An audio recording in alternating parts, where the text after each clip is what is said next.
আমি আপনাদের একটা গল্প বলবো, শুনুন। একটা ছোট্ট গ্রামে একজন কাঠুরিয়া বাস করত।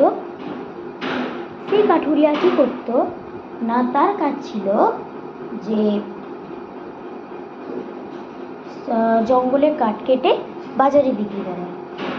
তারা খুব গরিব ছিল, নুন আনতে পান্তা অবস্থা। একদিন কি হলো না, সে নদীর ধারে একটা গাছে কাঠ কাটছিল। তখনই তার হাত থেকে পিছলে পড়ে যায় সেই কুঠারটি।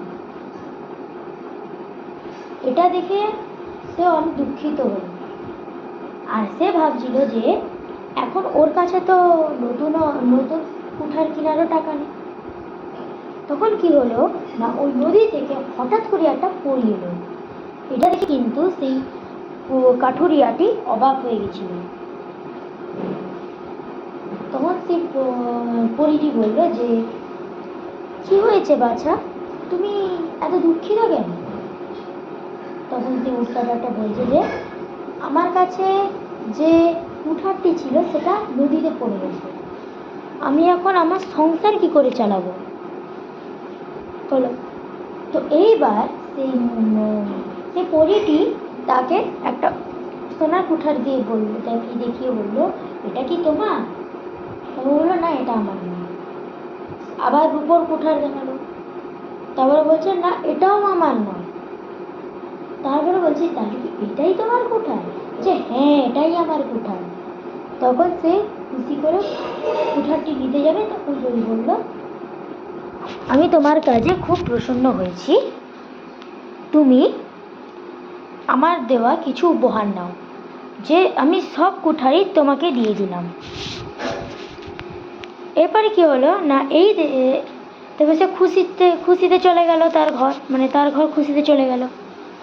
এইটা দেখে আরেকজন উটকাটার লোভী হয়ে উঠল, বলছে যে একে আমিও আনবো ওই রকম কুঠার। তখন কি হলো না, তখন সেও ইচ্ছা করে নদীতে কুঠার ফেলে দিল এবং সে ভগবানের কাছে প্রার্থনা করল। তখন সেই পরীটি এলো, তাকে বলল যে এটাই কি তোমার কুঠার? বলছে, হ্যাঁ এটাই আমার কুঠার। কিন্তু পরীটি এবার বলল যে, তুমি লোভী, তুমি সৎ হবে না, তুমি সৎ নয়, তুমি লোভী, তাই তোমাকে কোনো কুঠার দেওয়া হবে না।